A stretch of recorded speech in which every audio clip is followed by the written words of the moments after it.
Čo je zmyslom ľudského života? O čom je vlastne život človeka na tejto zemi? Mnohými otázkami som sa zaoberala už ako mladé dievča.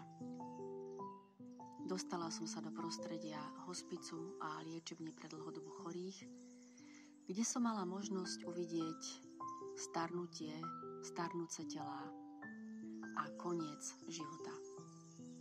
Bola to veľmi dobrá skúška a skúsenosť, ako sa dokážem pozrieť na túto oblasť života.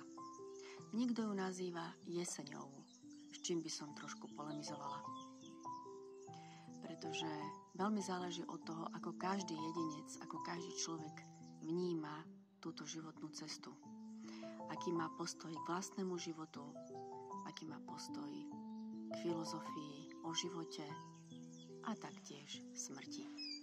Či je smrť koniec alebo len pokračovanie, zasa je len otázkou postoja človeka k týmto témam. A zaoberáme sa nimi? Zaoberáme sa nimi v mladosti, v zrelom veku, keď máme plno starostí s deťmi, s prácou, s kariérou? Len to proste odrazu príde. Lekár nám oznámi v papieroch, že máme diagnózu, ktorej trvácnosť nášho života je limitovaná možno pár mesiacov, možno rok, možno 2. A čo potom? O čom bol náš život? Na čo bolo celé to úsilie, ktoré sme vynaložili na prejav vo svojom živote? Čo zanecháme? Čo po nás zostane?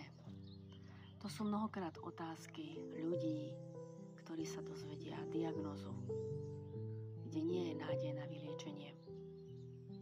A prečo o tom hovorím? Pretože sú to všetko témy, ktoré mi behali hlavou, keď som nastúpila do zariadenia menom hospic.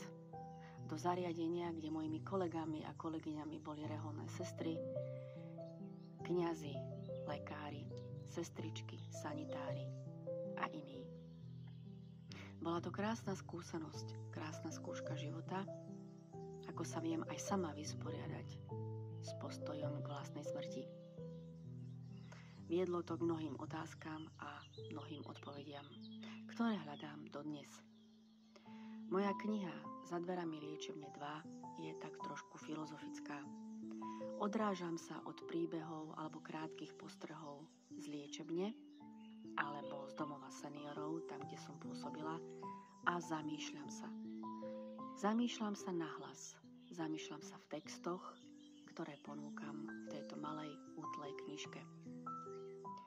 Bývalí kolegovia a niektorí, ktorí mali záujem, sa dostali do mojej knihy. Dostali sa ich myšlienky, ich krátke vyjadrenia, ktoré zostanú v knižke zvečnené. Majte sa krásne a majte radi život. S pozdravom.